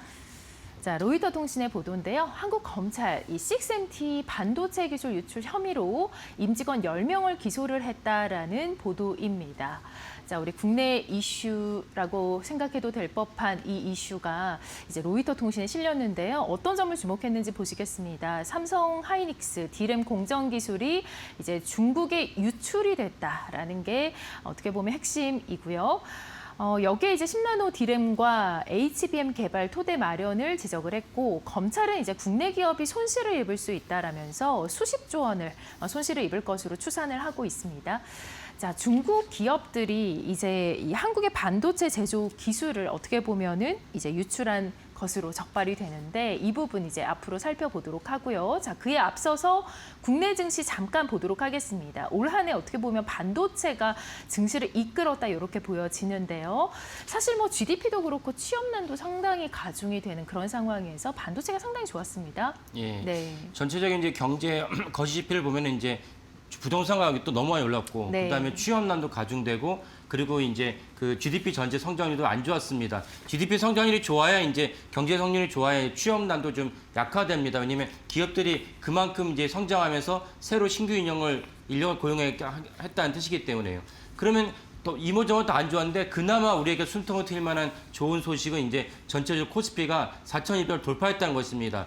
불과 1년 전 이맘때만 하더라도 사실은 뭐 얼마 전까지 환율에 대해서 걱정이 많았지만, 불과 1년 전 이맘때만 해도 환율에서 걱정이 많았습니다. 12상학회 연서틀을 말면서 환율이 1,500원 돌파한 것이 아니냐. 그리고 전체적으로 이제 정치권이 이제 불안정 안개수에 빠지면서 주가도 내려가고, 이런 어떤 현실을 1년 전과 되돌아본다면 코스피 4,200은 어마어마한 수치다라고 볼 수 있습니다. 그래서 우리나라 전체적으로 거시경제 지표가 더 안 좋지만, 그나마 코스피를 비롯한 이제 증시가 살아나면서 우리에게 그나마 좀 소망이 있었다라고 이제 정리할 수가 있겠습니다. 네, 실제 주가를 좀 살펴보도록 하겠습니다. SK하이닉스, 삼성전자 등 이 반도체 종목들 흐름이 어땠을까요? 예, 올 한 해 동안 이제 YTD를 보면, 이제 물론 올해 하루 이제 거래이 남긴 했지만, YTD를 본다면 이제 SK하이닉스가 무려 280% 육박하는 수익률을 거뒀고, 삼성전자도 124%, 삼성전자 우도 이제 중요합니다. 삼성전자 우도 무려 시총이 70조가 되기 때문에 웬만한 기업을 다 압도하죠. 삼성전자 우도 이제 그 수익률이 100%가 넘었고, 코스피는 이런 거에 힘입어서 76%의 수익률을 거뒀습니다. 그래서 4,200을 돌파했기 때문에 반도체가 우리나라에 차지하는 비중이 얼마나 큰지를 갖다가 단적으로 알 수 있는 지표라고 하겠습니다. 네. 그런데 이제 우리 반도체를 위협하는 중국의 스파이 사건이 있었죠. 지금 앞서 제가 좀 설명을 드렸던 부분인데요. 좀 자세하게 말씀 부탁드릴게요. 예. 그래서 로이터 보도에 따르면, 로이터 보도 아니어도 많은 분들이 아시겠지만, 삼성전자 전 임원이 이제 개입된 10명이 개입된 이제 중국의 CXMT로 반도체 기술이 유출된 사건이 있었다. 그때는 사실 우리가 충격적인 사건인데, 왜 충격적인 사건이냐면은 우리에게 지속적으로 중국에 관련된 기술 유출이 있습니다. 이것은 이제 반도체이지만 예전과 다른 디스플레이도 있고, 이런 식으로 중국의 지속적으로 기술 유출된 사건이 있었는데, 이 사건이 우리가 충격을 주는 또 다른 이유는 아까 말씀드린 대로, 만약에 우리에게 그 반도체의 어떤 투톱이, 삼성전자 하이닉스부터 투톱이 주가 상승이 없었다면 4,200은 언관생심이고, 사실 우리가 모든 지표가 안 좋은 상황에서 그나마 증시가 올라가서 우리가 이제 소망을 품었는데, 만약에 CXMT를 비롯한 중국 반도체 기술 유출이 계속 지속적으로 있어서 우리가 삼성전자, SK하이닉스가 기술 유출로 말미암아서 주가 상승이 없었다. 그럼 얼마나 난감한 상황이겠습니까? 이런 걸로 봤을 때 중국의 기술 유출한 사건이 한 개인과 10명의 어떤 집단적인 어떤 그 이기심의 반류에서 비롯된 범죄로만 국한할 수 없는 국가 자원에서 생성된 엄청난 국부 유출 사건이다, 이렇게 보시면 되겠습니다. 그렇죠. 결코 이제 단순한 사건이 아닙니다. 이 기술 유출을 한 CXMT가 이 기술을 갖고 어떤 성과를 거뒀나요? 예, 로이터 보도에 따르면 10나노의 중국 최초로 양산 성공했다. 범용 반도체 D램의 10나노의 중국 반도체 최초로 양산을 성공했다는 것이 로이터의 이제 보도입니다. 그리고 CXMT의 또 다른 우리가 중요한 것이 무엇이냐면, 바로 이맘때 어떤 흐름이 있었냐면은, 삼성전자는 계속 1년 반 동안 엔비디아 납품을 못했어요. 납품을 못하니까 삼성전자 고부가치 엔비디아 납품을 못하고, 마이크론도 납품을 했는데 삼성전자 납품을 못했습니다. 그러면 밑에서 치고 올랐어요. 누가 치고 올랐냐? 바로 CXMT가 치고 올라면서 올해 같은 전망이 뭐냐면 범용 반도체 시장 잠식률이 무려 10% 될 것이라는 전망이 있었습니다. 그러니까 삼성전자는 위로는 못 올라가고 밑에서는 치고 올라오니까 삼성전자가 이 넛크레이커라는 어떤 그 상황이 끼이면서 삼성전자에 대한 되게 자조적인 비견론이 팽배했습니다. 근데 알고 보니까 그 비견론에 대한 근간이 CXNT가 훔친 기술로 10나노 디램에 성공하면서 삼성전자의 그 매출과 영업을 잠식하고 있었다라는 것입니다. 그러니까 삼성전자 존폐를 갖다 흔드는 중요한 사안이기 때문에 이 사안을 갖다 우리 모두가 그 심각성 인식을 해야겠습니다. 네, 좋습니다. 이 CXMT 하면 사실 뭐 중국의 대표적인 디램 기업인데 이렇게 뭐 기술적 실체가 없으면서 유출을 통해서 삼성 기술을 도둑질을 했다. 이런 표현도 시장에서 지금 나오고 있거든요. 그렇게 보시고 계신 건가요? 예, 그렇죠. 그래서 이 사안을 우리가 중차대하게 여겨야 될 것은 일본의 강요들이나 정치인들이 종종 독도가 자기 것이라 얘기하면서 우리나라 온 국민의 분노를 사고 있습니다. 그럼 아까 말씀드린 대로 만약에 CXMT가 이 기술을 바탕으로 삼성전자의 그런 어떤 시장을 갖다 범용받던 시장을 장악했다면 삼성전자 주가는 내려갈 수밖에 없고 우리나라 국부 유출의 심각성을 갖다 우리가 영향을 끼치게 됩니다. 그런 점에서 우리나라 이재명 정부가 검찰을 갖다 주시해서 왜 이런 일이 계속 중국 기업에는 지속적으로 반복이 되는지, 이게 삼성전자 임원의 어떤 개인적 일탈을 넘어서 한국의 국부가 유출되는 사안에서 중국 당국은 개입한 것이 없는지 혹은 방조했는지 이걸 철저하게 조사를 하지 않으면 이게 제2, 제3의 이 CXMT 기술 유출 사건이 나올 수 있다. 그러면 우리가 기술 없이는 살 수 없는 이 나라가 어디선가 기술을 갖다가 범법 행위로 해서 유출한다면 이 나라의 존폐가 위기에 처할 수 있는 그런 상황이다라는 관점에서 우리나라 정부가 이 사안의 심각성을 보고 우리나라 국민도 아까 말씀드렸다시피 일본의 독도 영유권 주장만큼이나 이 사안에서 분노해야 되는 사안이다라고 보셔야겠습니다. 네, 우리나라 정부 쪽에서 이제 일벌백계가 필요하다 이렇게 보시는 거겠죠? 예. 예를 들면 우리나라 주가 조작에 범람한 이유가 뭐냐면 주가 조작을 했는데 형벌이 너무 미약해요. 그러다 보니까 한번 크게 범법을 한 다음에 한번 챙긴 다음에 내가 감옥 1, 2년 갔다 오고 말지 이런 어떤 인식이 팽배합니다. 이런 인식이 없어야 되는 것은 사법체계를 바꿔야 하듯이 동일하게 이런 기술 유출에 대해서 사법체계를 바꾸면서까지 강경하게 일벌백계를 내리지 않으면 이 제2, 제3의 사태가 또 벌어질 수 있다는 것이 분명한 현실입니다. 네, 이번 사건이 단순한 유출을 넘어서 중국의 HBM과 또 디램의 어떤 이 앞으로의 이 성장 가능성을 더욱더 북돋았다는 점에서 파장이 굉장히 큰 것 같습니다. 한국 반도체 기술에 대한 좀 더 이 안정과 보호가 필요하지 않을까 싶습니다. 자, 다음으로 두 번째 헤드라인 만나보도록 하겠습니다. 파이낸셜 타임즈의 보도인데요. 자, 글로벌 자금이 이동하고 있다. 미국 증시가 이제 주도권이 흔들리고 있고 사실 뭐 미증시 이외의 다른 쪽으로도 현재 자금이 이동하고 있다라는 얘기겠죠. 투자자들의 포트폴리오에 다변화 현상이 나타나고 있는데요. 이 미증시가 상대적으로 부진했기 때문이라는 분석입니다. 미국 고평가 우려와 또 트럼프 대통령의 관세 정책의 영향이 컸고요. 중국의 AI 부상으로 인해서 아시아와 또 신흥국 증시가 강세를 보였다라는 내용입니다. 코스피만 해도 올해 75% 급등하는 모습을 보였습니다. 자, 파이낸셜 타임즈가 한 해를 정리하는 기사를 올렸거든요. 좀 더 주목되는 사항이 사실 뭐 미국보다는 한국과 또 다른 나라의 지수가 올랐다는 점에 포커스를 맞췄네요. 예. 네. 저도 이제 이 기사를 보면서 우리나라 많이 오르긴 했지만 우리나라 S&P 500보다 더 올랐는지 몰랐습니다. 그러니까 그 FT가 이 점을 딱 지목을 했는데 그만큼 트럼프 대통령의 이제 그 무역 전쟁을 말미암아서 미국 증시가 안 좋았고, 근데 그래도 물론 많이 올랐어요. S&P 500도 많이 올랐는데 그거에 비해서는 우리나라 증시랑 다른 나라 증시가 더 많이 올랐다. 지금 화면에 보시는 이게 어디입니까? 지금 저 화면에 보시는 게 바로 코스피에 이제 그 미국 상승한 것에다가 FT가 딱 파악을 해서 올렸습니다. 그 정도로 올해 우리나라 증시가 되게 우량주였다. 그래서 작년만 하더라도 그런 얘기가 횡행했습니다. 국장을, 우리나라 증시를 탈출한 건 지능순이다. 너무나도 많은 안 좋은 사건 때문에 우리가 이 투자 지원을 갖고 한국 증시에 왜 투자를 해야 되느냐, 이런 어떤 자조적인 목소리를 팽배했는데 지금은 어떤 목소리가 나오고 있습니까?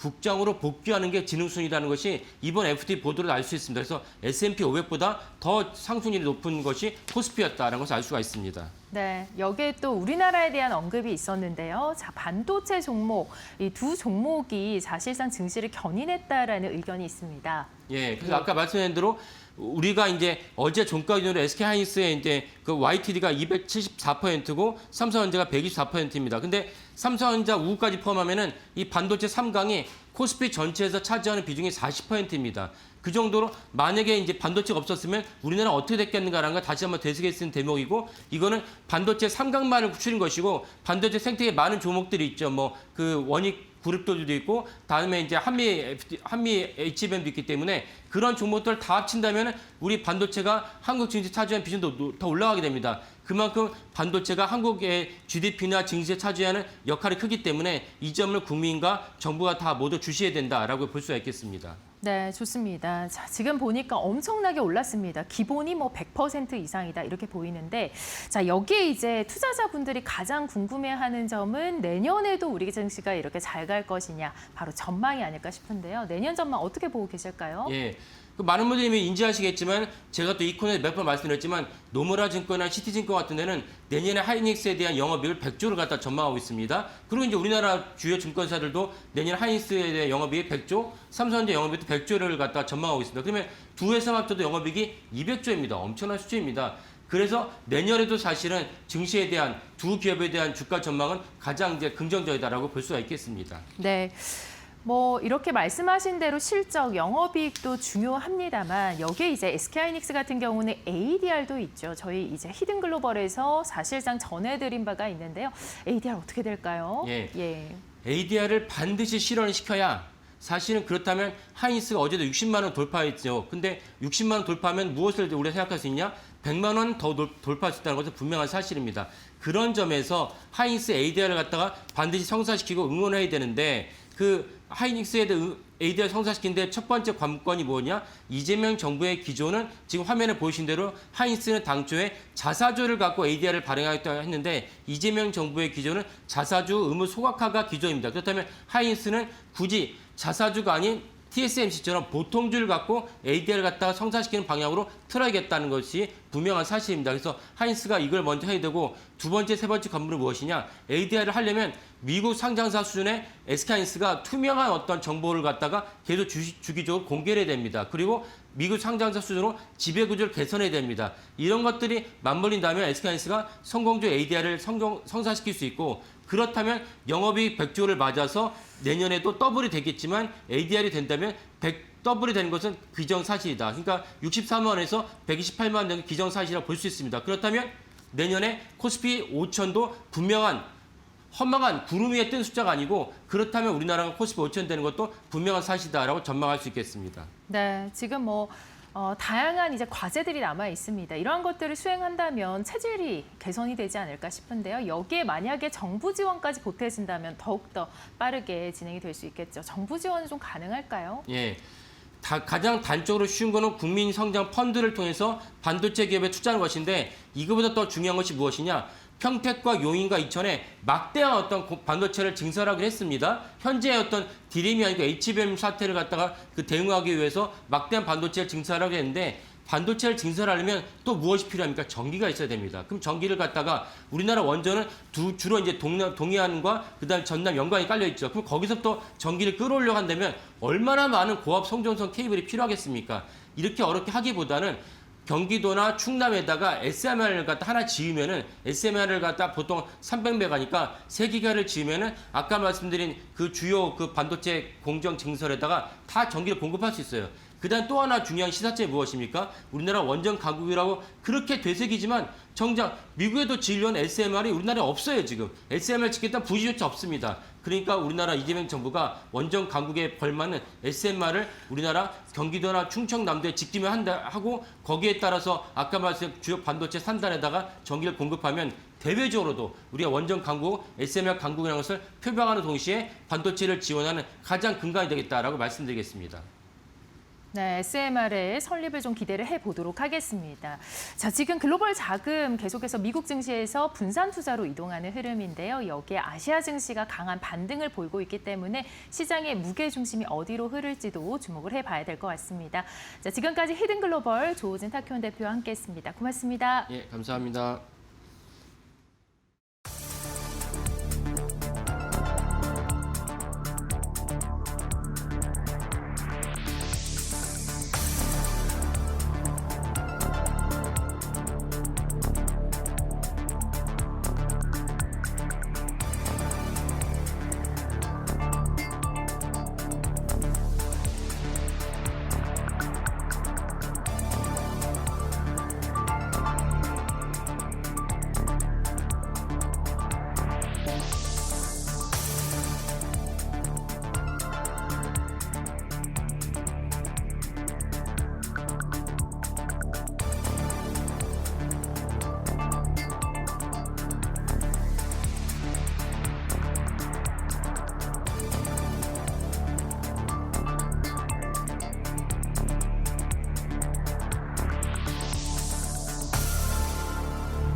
네, 여러분 밤새 편을 잘 쉬셨습니까? 12월 30일 이제 올해 마지막 거래일이 됐습니다. 자, 오늘도 이데일리 신문에 올라와 있는 내용 중에서 시장과 관련돼서 여러분들께서 좀 참고할 만한 내용들도 좀 모아봤는데 확실히 연말이라든지 어제 장도 뭐 괜찮았습니다만 기사적인 측면에서는 시장과 관련돼서 이렇게 기사가 이렇게 많지는 않더군요. 그래서 투자와 관련돼서 참고할 만한 내용까지 오늘 좀 모아봤습니다. 자, 첫 번째는 이 소식은 뭐 좀 전해드려야 되죠. LNF 얘기입니다. 대표적인 양극재 회사죠. 테슬라와의 이 계약이 원래 이게 2023년도에 발표한 계약이거든요. 그래서 2024년, 2025년 2년 동안 3조 8천억 원 규모의 NCM 배터리를 공급하겠다. 이게 이제 2023년에 발표했던 계약이고 올해가 25년 이제 끝나는 거잖아요. 그러니까 올해까지 계약이 이제 진행이 안 된 거죠. 그래서 어제 공시가 난 내용은 이 3조 8천억짜리 이제 계약이 970만 원으로, 그러니까 1,000만 원도 안 되게 줄어든 건데, 이건 뭐 사실 계약 뭐 해지죠. 그렇게 봐야 되는 거죠. 요 사안을 이제 그냥 피상적으로 보면 그냥 요즘에 뭐 LG엔솔 계속 뭐 이제 계약 해지 있었잖아. 그냥 그중 뭐 그런 차원의 하나 아니겠어? 그러니까 셀 업체들이 계약 취소가 되니까 당연히 뭐 소재 업체들도 계약 취소도 될 수 있겠지. 이렇게 생각할 수도 있고요. 근데 그거의 이유가 이제 전 세계적인, 그러니까 미국을 중심으로 미국과 유럽의 어떤 전기차에 대한 이런 강력한 지원 정책의 둔화 또는 미국 같은 경우는 사실상 취소죠.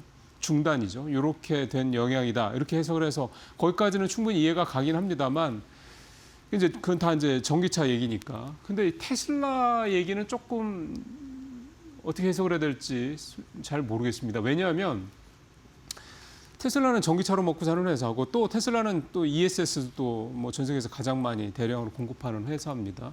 물론 자체적으로 LFP 배터리 공장을 만들긴 했는데 사실 그 규모가 LG 에너지 솔루션 이런 뭐 기본적인 그런 이런 셀 업체들과 이제 규모는 다르고요.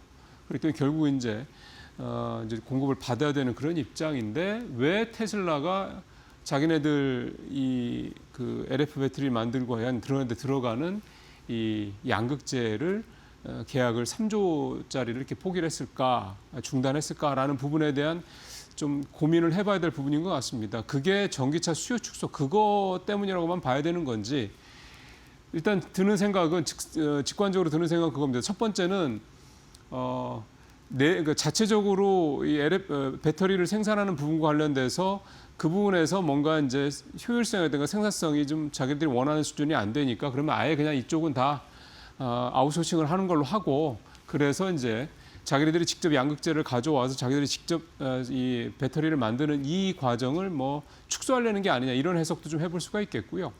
그다음에 전기차에 대한 수요가 미국 내에서 그렇게 뭐 폭발적으로 늘지를 않으니까 대규모로 준비를 했던 그런 어떤 재료에 대한 부분들을 이제 비용 부담도 있고 하니까 그거를 일단은 좀 축소해놓고 그 다음에 또 추이를 보겠다라는 전략이 아닐까 그런 생각도 좀 들고요. 일단 이 테슬라가 양극재 이 계약을 취소한 거는 예를 들어서 포드라든가 그 다음에 FBPS 미국의 배터리 팩 회사 이 회사가 LG에너지 솔루션과 배터리 공급 계약을 취소한 거랑은 조금 다른 결이 다른 얘기다 이렇게 해석을 해봐야 되겠어. 요 테슬라의 LNF 요 취소권 중단권 요거는 좀 더 나오는 내용들을 좀 지켜봐야 될 필요가 있지 않겠냐 이렇게 생각이 듭니다. 그러니까 너무 섣부르게 뭐 이제 2차 전지 끝난 거 아니야 이렇게 생각할 필요는 없다는 생각이 좀 들고요. 테슬라가 이 계약을 중단한 사실상 이행하지 않은 그 배경에 대해서는 좀 더 면밀한 취재라든가 그런 어떤 분석이 필요하지 않겠냐 이런 생각이 듭니다. 그래서 이거는 일단 한번 이런 게 있구나라는 걸 생각해 보시면서 좀 상황을 좀 봐야 될 것 같습니다. 자, 두 번째 보죠. 올해도 국민 주식은 삼성전자 1234% 폭등한 종목. 이렇게 하니까 마치 삼성전자가 1234% 폭등한 것처럼 느껴져서 제목을 끝까지 읽어보셔야 되겠습니다. 삼성전자가 올해도 국민 주식이라고 하는 이유는 거래도 가장 많이 했고 또 가장 많이 우리 개인 투자자들이 갖고 계신 종목이기 때문에 국민 주식이다. 정말 국민 주식이죠. 당연히. 그렇게 좀 봐야 되는 거고요. 앞서 마켓 시그널에서 올해 삼성전자가 어제까지 124% 상승을 했다. 그 내용 저도 잠깐 봤습니다만 뭐 하이닉스가 얼마 올랐나 사실 그게 그것도 뭐 중요하지만 이제 그걸 갖고 계신 분이나 중요한 거고 삼성전자 주식을 갖고 계신 분들 입장에서야 올해 삼성전자가 124% 올랐다라는 거 그게 중요한 거죠. 물론 이 124%의 이 수익률을 온전히 다 누리고 계신 분들은 또 많지는 않죠. 계속 뭐 삼성전자가 뭐 10만 원 근처까지 갔다 뭐 4만 원이 잠깐 붕괴되기도 했었는데 올해 그때 또 안 팔고 갖고 계셨던 분들이나 누릴 수 있는 거지 그렇지 않은 분들은 아니니까 올해 뭐 그렇게 4만 원 잠깐 깼을 때 그때 들어가신 분들도 계시겠지만 그분들이 지금까지 또 갖고 가고 있느냐 그건 또 다른 얘기이기 때문에 어쨌든 삼성전자가 국민 주식이다 뭐 재확인한 거고요. 1234% 폭등한 종목은 원익홀딩스입니다. 이 회사가 갑자기 이렇게 떴던 게 보니까 로봇 관련주죠. 근데 이 로봇 손 만드는 것 때문에 이렇게 떴거든요. 오늘도 보니까 오다 보니까 기사도 하나 있던데 어제 나온 기사겠죠. 이번 CES 2026에 원익홀딩스가 로봇 손 요거를 출품을 한다. 그래서 로봇 손과 관련돼서 이게 사실은 이제 휴머노이드 로봇의 끝판왕이다 이런 얘기를 합니다. 최종적으로 가장 소위 말하는 액추에이터도 많이 들어가고 모터도 많이 들어가고 가장 정교해야 되는 거기 때문에 그런 건데 이 부분 관련해서 이제 국내에서 이게 사실 우리 기술이 좀 딸린다고 그러는데 원익홀딩스가 로봇 손 관련돼서는 가장 뭐 여러 가지로 좀 회자가 많이 되고 있는 회사여서 뭐 기술력 같은 건 뭐 제가 판단할 수 있는 부분은 아니고요. 이 원익홀딩스가 1,100몇 원대에서 시작을 해서 이렇게 지금 가격대까지 1,230% 한 3배 정도 올랐다는 얘기예요. 이 원익홀딩스가 가장 많이 올랐고요. 그 뒤에도 역시 로보티즈라고 하는 로봇 관련주가 1,081%로 2위였고 그다음에 천일고속. 요 천일고속은 사실은 11월, 12월에 다 주가 다 오른 회사죠. 고속터미널 이 매각권 때문에 개발권 때문에 오른 회사입니다. 1,064% 이렇게 좀 올랐고요. 그 외에도 뭐 1,000% 전후로 오른 정도도 꽤 많이 있더라고요. 그 다음에 올해 지수 변동이 주가 변동이 0%인 회사들도 있습니다. 올해 같은 날도 그렇군요. 태양금속, LG 헬로비전 등에서 7종목이 올해 상승률이 0%였다고 합니다. 이런 종목도 있었고요. 올해 코스피가 70.5%, 코스닥이 36% 오른 거 생각하면 이렇게 0%도 참 어려운 거죠. 그다음에 올해 개인 투자가 가장 많이 거래한 종목은 삼성전자가 1위, SK하이닉스가 2위, 그다음에 두산에너빌리티가 3위 이렇게 됐었고요. 그다음에 보유 기준으로 보면 삼성전자가 1위, LG 에너지솔루션이 2위, 그다음에 카카오가 3위였습니다. 국민주라고 할 수 있는 종목들이 지금 대부분이죠. 미국 주식은 보니까 테슬라가 1위, 엔비디아가 2위, 팔란티어가 3위 이런 순이었습니다. 자, 세 번째 기사 가보죠. 올해 182% 폭등 진작 사둘 걸 뭘까요? 주가로 따지면 182%면은 앞서 뭐 1200% 얘기까지 나왔으니까 주식인가 생각하실 텐데 은입니다. 은 가격이 올해 182% 올라. 사실 금 가격도 굉장히 올해 많이 올랐는데 사실 은은 항상 금에 가려져 있었는데 올해는 은이 금보다 훨씬 더 수익률이 높은 그야말로 제목에서 나오는 것처럼 폭등을 한 그런 한 해가 됐습니다. 상승 끝판왕 안전자산 정체 뭐 제목이 그래서 은이라고 이제 말씀을 드렸고 은이 왜 이렇게 올랐을까? 첫 번째는 은은 귀금속에 들어가지 않습니까? 귀금속 가격이 오르는 거는 시장이 불안할 때입니다. 경제 상황이 불안할 때. 그래서 이제 은 가격이 좀 올랐는데 일단 그게 첫 번째가 있고 두 번째는 은은 또 대표적인 산업재이기도 합니다. 그러니까 이 전도성이 굉장히 높아서 사실은 구리보다 더 좋죠, 은이. 근데 구리보다 훨씬 비싸기 때문에 은을 못 쓰고 구리를 쓰는 건데 그래도 아주 중요한 아주 또 고가의 이런 어떤 이 제품에는 이 은이 들어갑니다. 뭐 휴대폰, 그다음에 뭐 반도체, 데이터 센터에 뭐 이 서버, 그다음에 요즘에 또 태양광 쪽에 많이 좀 들어가고. 그래서 산업재로서 역할을 또 좀 많이 하고 그다음에 최근에 은 가격이 급등했던 거는 또 머스크 얘기가 또 나오더라고요. 머스크가 최근에 한 발언이 중국이 은 수출을 규제하고 있다. 이렇게 얘기를 했습니다. 그래서 산업재 쪽에 이 은 어떤 수급이 어렵다. 이런 얘기를 한 뒤부터 또 은 가격이 폭등을 했는데 중국 쪽 은 규제와 관련된 부분은 좀 나중에 내용을 좀 살펴보면 원래 하던 거였고 그냥 연장한 거였지 이게 뭐 추가로 나온 규제는 아니었다고 그럽니다. 근데 이제 머스크 입장에서 봤을 때는 이를테면 일몰이 됐는데 그 일몰이 된 거를 끝내는 게 아니라 연장이 됐다고 그러면 규제가 사실은 뭐 계속 되는 거나 마찬가지죠. 왜냐하면 기대는 이번에 끝나는 걸로 생각을 했었을 테니까. 그래서 사실 뭐 머스크에게 전혀 틀린 얘기도 아니긴 한데 어쨌든 이런 세 가지 사안들이 좀 겹치면서 은가격이 좀 급등을 했는데요. 중요한 건 오늘 새벽에 은가격이 또 급락을 했습니다. 뭐 증거금을 이제 대폭 상향 조정했다 뭐 이런 얘기도 좀 나오는데 좀 차트 마침 잘 올려주셨네요.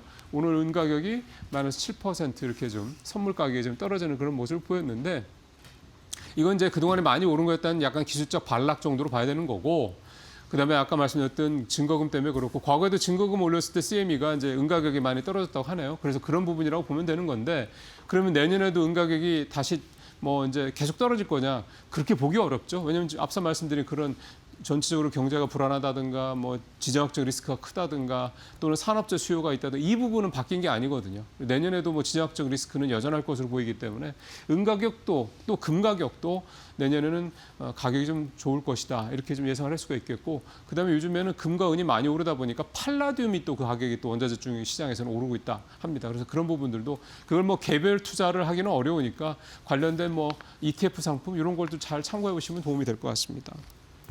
자, 마지막으로 골드바 얘기를 좀 해보려고 그러는데요. 골드바는 이제 바 형태죠. 이거는 우리가 보통 수입을 합니다. 국내에서도 팔기도 하지만요. 이 골드바를 샀는데 더 손해다. 이 얘기는 뭐냐면 이게 공교롭게도 인천공항 관세청 이쪽에서 나온 얘기입니다. 그러니까 정부에서 해외에서 골드바 사가지고 국내에 들어오면은 세금 내고 이것저것 다 하면 오히려 손해다 이 얘기를 해서 되게 재미있기도 했는데요. 중요한 거는 뭐 이거는 이제 그냥 여러분들 쭉 보시면서 들으시면 될 것 같고요. 골드바 수입이 올해 202% 금액으로는 124%가 늘었는데 뭐 잘 아시는 것처럼 금 가격 뭐 연이로 오르니까 그래서 우리가 많이 생각하고 실제로 블로그나 이런 데 많이 나온 얘기가 어디 동남아나 특히 홍콩 같은 데 가서 금 사가지고 한국에 들어오면 더 비싸게 팔 수 있다. 이거였습니다. 이 소위 말하는 이제 무위험 차익 거래 아비트리지라고 그러죠. 이거였는데 이 세금이 있습니다. 금은 세공품, 골드바 이런 거는 이제 세공품으로 분류가 돼서 8% 관세, 10% 부가세가 부과되거든요. 18%가 붙는다는 얘기가 되는 거죠. 그러면 18% 이상의 수익을 내야 된다는 얘기잖아요. 김치 프리미엄이 근데 한 15에서 20% 된다고 그럽니다. 그러면 김치 프리미엄을 맥스로 20%라고 해도 18% 세금 내고 나면 왔다 갔다 물론 뭐 가서 뭐 관광도 하시고 하시겠습니다만 비행기값 뭐 체류비 다 쓰고 나면 손해죠. 그래서 이제 이 얘기를 하는 거고요. 그러니까 그냥 골드바 사고 싶으면 국내에서 사라 이 얘기가 되겠습니다. 뭐 괜히 이것 때문에 홍콩이나 뭐 동남아 가서 금 사려고 하시지 마시고 이 얘기입니다. 혹시라도 또 그 골드바가 가짜면 또 어떡합니까? 네, 오늘 여기서 마치도록 하겠습니다. 저는 내년에 이 시간에도 뵙도록 하겠습니다.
밤사이 뉴욕 증시 산타 할아버지가 아무래도 조금은 좀 일찍 찾아온 것 같습니다. 이거래일 연속 약세로 마무리가 지어졌는데 뭐 지정학적인 이슈도 있었고요. 이 댈러스 연은 쪽의 지표가 워낙 좀 부진하게 나온 탓도 컸습니다.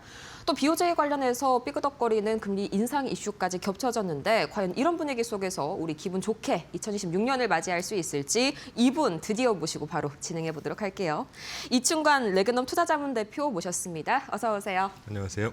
네, 가장 먼저 이렇게 뵙게 돼가지고 너무 영광입니다. 아유, 네, 제가 많이 좀 뵀었는데 그러면서 제가 또 굉장히 하고 싶었던 질문이 한 가지가 있어요. 우선 뭐 가장 첫 번째 도입부에 들어가기 전에 워낙 이 뉴욕 증시가 이틀 연속 약세다 보니까 좀 걱정하시는 분들이 많을 것 같은데 뭔가 특별한 펀더멘털적인 이슈는 없었던 거죠? 제가 되게 좋아하는 표현을 먼저 써주셔서 반갑고요. 네. 저는 펀더멘털 리스트를 지향합니다. 네. 펀더멘털 오히려 좋아지고 있는 상황이고 오. 그것 때문에 개인적으로는 내년에 여러 리스크 요인 중에 물가가 살짝 발목을 잡지 않을까 하는 오히려 그런 걱정을 하고 있는 거고 네. 경제 성장률 지난주에 나왔던 GDP 성장률 3, 4분기 4.3% 찍혔습니다. 오, 좋았죠. GDP 성장률이 4.3%라는 얘기는 그 안에 소비건 뭐건 다 포함이 돼 있는 거예요. 그렇죠. 4.3%입니다. 우리나라의 거의 3배예요. 거의 뭐 1%포인트 가까이 예상치 대비해서도 높게 나왔잖아요. 그럼요. 그런데 무슨 펀더멘털 훼손이 전혀 없잖아요, 지금. 아. 오히려 좋아지고 있는 상황인데 네. 연말에 한 이틀 뭐 불과 산타랠리 기간 이전 12월 초만 해도 막 급격하게 빠지고 네. 브로드컴 실적 굉장히 좋았는데도 빠지고 이익 실현성이라고 봐야죠. 그러면 뭐 인플레이션 말씀을 주셨는데 뭐 그 안에 주거비나 뭐 서비스 물가 같이 그동안 좀 시장 발목을 잡아왔던 지표들은 요새 좀 괜찮나요? 어떻게 보시고 계실까요? 특히 주거비가 네. PCE, 특히 CPI에는 한 40% 차지하고 PCE에는 뭐 한 17%, 18% 차지한다고 그쵸. 하는데 주거비 계속 올해 내내 하락하고 있습니다. 아, 좀 완화되는 흐름을 그리고 보이고 또 하나 그 물가 상승을 가늠할 수 있는 양대 축 중에 하나죠. 주거비와 유가. 어제 좀 올라서 58불이잖아요. 그렇죠. 지금 역사적인 거의 저점이에요. 뭐, 네. 그래서 갑자기 생각이 납니다. 지난 2월 14일인가 그 스캇 베센트가 트럼프한테 너 재무장관 해 지명 받자마자 그쵸. 오벌 오피스에서 트럼프 앉아 있고 스캇 베센트 서서 폭스뉴스로 기억하는데 네. 정책 방향 한 5가지 천명을 해요. 아, 10년물 금리 잡을 거다, 네. 유가 잡아서 물가 잡을 거다 등등등 3% 성장 유지할 거다. 네. 그 패스가 지금 그대로 가고 있습니까? 많이 내렸지 않습니까? 네, 많이 다른 패스인가요? 그러니까 정책 입안자들이나 수장들이 얘기하는 건 굉장히 우리가 눈여겨봐야 됩니다. 네. 잘 봐야 돼요. 뭐 하긴 뭐 10년물 국채 금리가 뭐 거의 작년까지만 하더라도 뭐 4.5% 수준에 다다랐는데 이 정도면 많이 좀 진정이 된 것 같습니다. 여러 가지로 뉴욕 증시 여건 자체는 좋다라고 체력 진단을 해주셨고요. 이제 본격적인 질문으로 한번 넘어가 볼게요. 이제 2026년에 드디어 트럼프 행정부가 집권 2년 차를 맞이를 하는데 뭐 월가에 유명한 말이 있지 않습니까? 미국 대통령 2년 차에는 주식을 뭐 팔아라 이런 말이 있는데 뭐 현재 상황으로 봤을 때는 사는 게 맞아 보이네요. 저는 여전히 사도 된다라고 생각을 하고 있고 여전히요? 물론 매년 상승률 이상의 상승률을 계속 나올 건지는 두고 봐야죠. 네. 지금 보여드리는 대로 네. 저 검정색이 트럼프 1기 때 좌측 파란색 기준으로 2018년 S&P 500 흐름이고요. 네.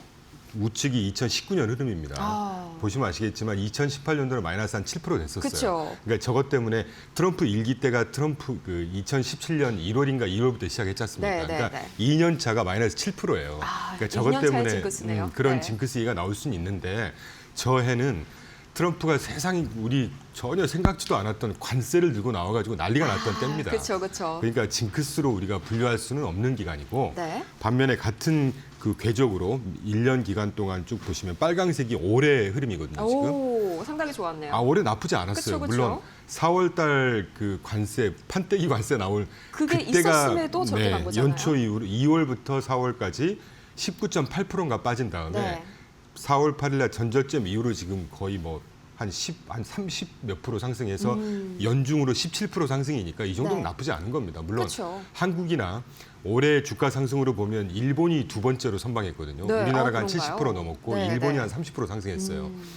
그런 다음에 이제 그거에 비하면 S&P 500이 살짝 쉰 건데 저는 저 정도는 나쁘지 않은 해라고 보고 있고 그쵸. 이제 본격적으로 우리가 오늘 다룰 수 있을지 모르겠지만 네. 2026년도도 제가 뭐 저희 생각뿐만이 아니라 연말에 이제 구루들의 보고서들 꽤 읽는데 지금 네, 네, 읽고 네. 있는데 의외로 네. 내년 경제 체질, 경제 성장 괜찮게 보고 있고 그에 따라서 GDP 성장도 잘 네, 나오잖아요. 그걸 반영하는 주식시장도 기본적으로 긍정적으로 보더라고요. 저도 네. 기본적으로 그렇게 생각하고 있고 그 연유가 이제 여러 가지가 있는데 그건 이따가 앵커님 생각나시면 질문 주시면 네, 답드리겠습니다. 알겠습니다. 여러 가지 좀 체크해 볼 만한 부분이 많은데 사실 뭐 이제 트럼프 2.0 첫 해를 끌어올린 게 저는 유동성이라고 생각을 하거든요. 뭐 섹터적으로는 AI도 있었지만 이 내년에도 유동성이 좀 핵심 키일 것 같은데 말씀해 주신 대로 하면은 이 유동성 장세가 내년에도 좀 계속되고 그걸 실적이 뒷받침하는 그림이 똑같이 나올까요?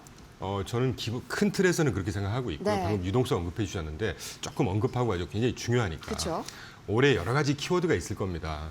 그리고 시기적으로도 되게 중요한 시기가 저는 올해 7월 달이었다고 봐요. 네, 7월이요. 네, 6월 달에 SLR이라고 해서 보완적 레버리지 비율 처음 제한되고 초안이 통과된 게 7월이고요. 그렇죠. 같은 7월 달에 OBBBA, 오빠 법안, 감세안이 메가법안이죠. 통과가 네. 됩니다. 그런데 그에 따라서 이제 부채한도 상향 조정하고 그런 내용들이 있었잖아요. 네. 그것 때문에 연초에 그러니까 지금 보여드리는 그 좌측 그래프에 네. 빨강색 점선이 보이실지 모르겠고 조금 그래프가 복잡해 네, 보이시는데 보입니다. 네. 저게 유동성 프락시라고 해서 여러 그래프, 여러 채널에 미국 전체 유동성을 저 빨강색으로 집계하는 그래프예요. 네. 근데 저 유동성 그래프가 지금 최근에 네모난 빨간 박스 안에서 조금 줄어들고 있죠. 그쵸, 그쵸. 저게 올해 연초부터 TGA 잔고라는 게 있어요. Treasury General Account라고 해서 기재부의 통장 잔액입니다. 나라 국간이거든요. 기재부의 통장 잔액. 네. 그게 그 그래프에서 가장 밑에서 두 번째 노란색으로 살짝 고개를 들고 있는 그래프예요. 네. TGA 잔고가 계속 늘어나고 있습니다. 다시 말씀드리면 연초에 재무부에서 산업이라든가 무슨 산업계라든가 네. 자재 구입이라든가 뭐 인프라 지출이라든가 이런 것들을 그 TGA 잔고를 가지고 지출을 공격적으로 그렇죠. 하는데 볼 수가 있는 건데. 그게 연초에 7,800억이었다가 7월 달까지 공격적으로 지출해서 3,000억으로 확 줄어요. 네. 그러다가 7월 달에 부채 한도 상향 조정하고 그거에 따라서 올해 1조 2천억 달러인가를 이제 통장 잔액을 늘리는 작업을 네. 해요. 반면에 저게 늘어났다는 얘기는 저 위에 빨강색 유동성 전체 프락시는 고개를 쭉 이렇게 떨어지고 그렇죠. 있잖아요. 약간 꺾였네요. 그러니까 시중에 유동성 자체가 빨려 들어가고 있었다는 얘기입니다.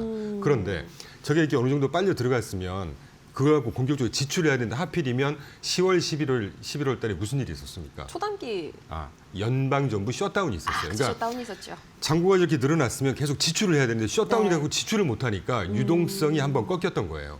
그래서 12월 달에 조정이 온 겁니다. 네, 네, 제가 사실 네. 다른 방송에서는 그렇게 좀 해석할 수가 있네요. 네. 섣부른 예상을 한 게 그 딜레이에서 영향을 미친다는 생각을 못하고 네. 지난 올 여름부터 제가 9, 10월 달에 조정이 있을 거다. 저 유동성 감소하는 것 때문에. 셧다운이 누가 그렇게 뭐 장기화 될 거라고 생각을 몰랐죠. 하겠습니까? 네. 그런데 문제는 질의한 설명을 드렸지만 11월 12일인가 이렇게 벌써 시간이 지나가지고 연방정부 셧다운 해제됐지 않습니까? 그쵸. 그때부터 지금까지 한 달 반 동안 TGA 잔고가 1조를 딱 찍거든요. 10월 오, 말에. 네, 그러니까 네, 사상 네. 최고치로 딱 찍었다가 네. 지금 8천억 달러로 줄었습니다. 근데 이 잔액 8천억 달러라는 게 네. 중간에 막 지출했다가 채권 발행하고 막 자금이 들어올 거 아니에요. 그쵸, 그쵸. 그걸 감안해서 8천억 달러니까 줄 잡아서 한 3천억 달러 정도를 2달 안 되는 기간 동안에 공격적으로 뿌리고 있습니다. 굉장히 급격하게 좀 변동이 많이 있었네요. 뿌리고 있다는 네. 얘기죠. 그러면 시중의 유동성에 따른 경색이라든가 또는 이게 딜레이에서 영향을 미치는 내년 초 분위기가 나쁠까?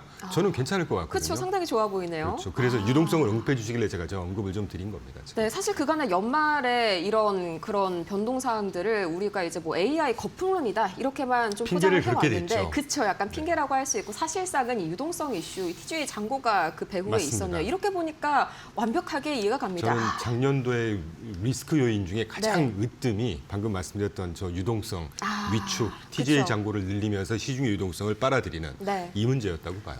근데 너무 그게 이렇게 또 풀렸다는 보니까 얘기죠. 안심이 또 되는 그럼요. 그런 자료네요. 좋습니다. 거의 한 대담을 1시간 더 하고 싶은 그런 마음이 드는데 얼른 넘어가 보도록 하겠습니다. 이제 내년에는 미국에 드디어 미니 대선이라고 하죠. 중간 선거가 기다리고 있는데 사실 뭐 11월 3일 날짜는 조금은 남았지만 그래도 뭐 중간 선거 전후에 공통적으로 나타나는 그런 특징들이 있죠. 좀 한번 미리 대응하는 전략도 세워보면 좋을 것 같네요. 사실은 거의 1년 다음의 이슈를 그렇죠. 대응 전략을 말씀드린다는 게 외람되고요. 네. 다만 이런 건 있겠죠. 내년 중간선거가 거의 총선거나 마찬가지입니다. 그렇죠.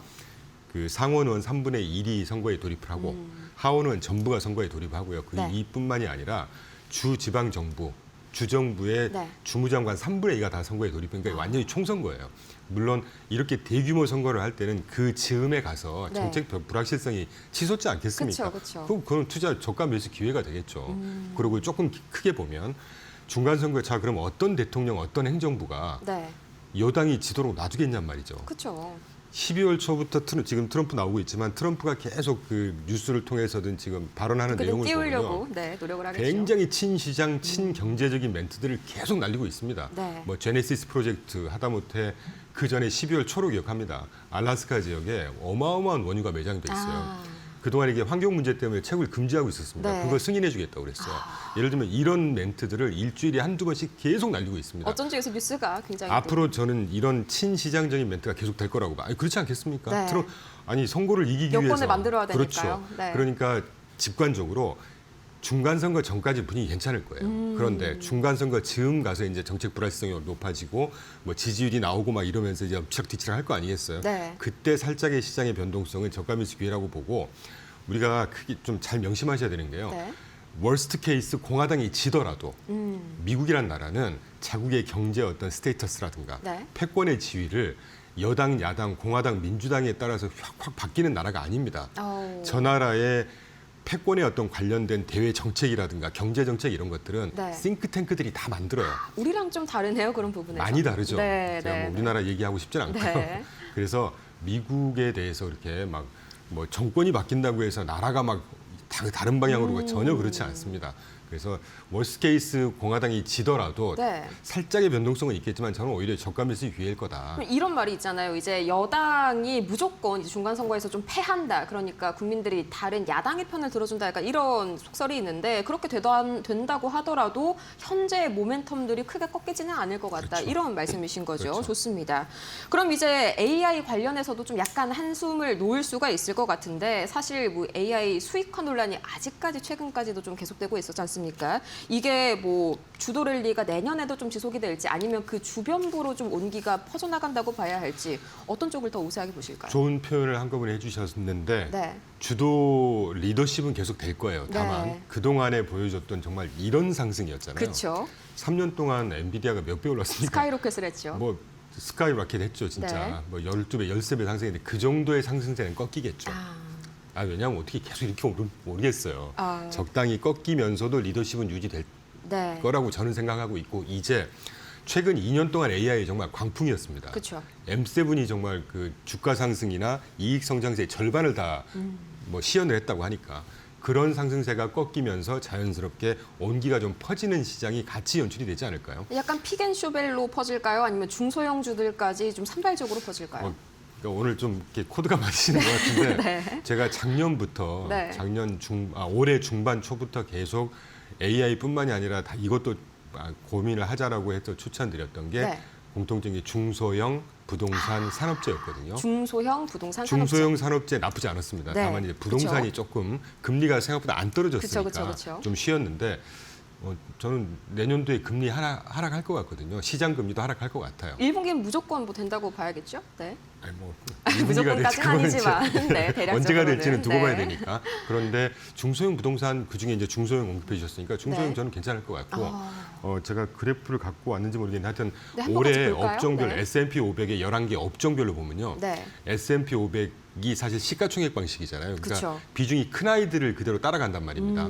지금 보시는 건 네. 빅테크, 배트맨이라고 하죠. 브로드컴까지 포함해서. 그쵸. 수익성이 어마어마해요. 쏠림이 장난이 아니었네요. 수익성이 시장 대비 그러니까 M7만 상승했던 게 충분히 이해가 되는 정도의 수익성입니다. 그러니까요. ROE라든가 네, 그로스 마진 네, 이런 게 시장 평균이 20%대인데 이제 M7들 그 배트맨 브로드컴 포함해서 배트맨 종목들의 ROE가 리턴 온 에쿼티 거의 자본 그냥, 투자에서 네. 얼마나 수익을 많이 내느냐잖아요. 뭐 애플 같은 경우가 170%고요. 엔비디아가 110% 가까이 됩니다. 그로스 마진이 거의 뭐 70%면은 그렇죠. 그러니까 어마어마하니까 따라갈 수가 네, 없고 그렇기 네. 때문에 기본적인 리더십은 유지되겠지만 주가 상승은 또 다른 얘기잖아요. 그러니까 아까 언급드린 대로 살짝 주가 상승에 뭐 기울기는 꺾이겠지만 네. 리더십은 유지할 텐데 네, 지금 보여지는 업종별 성과 좌측 그래프를 보시면 가장 좌측의 가장 오른쪽 바 차트가 네. S&P 500 시가총액이 아니고 S&P 500의 이퀄 웨이시라고 그래서 500개 종목의 n분의 1 해서 가중치를 네. 뒀던 종목입니다. 그러니까 그 소수 몇 개 종목이 아니라 전체 종목이 같이 상승하는 패턴을 보여주는 거예요.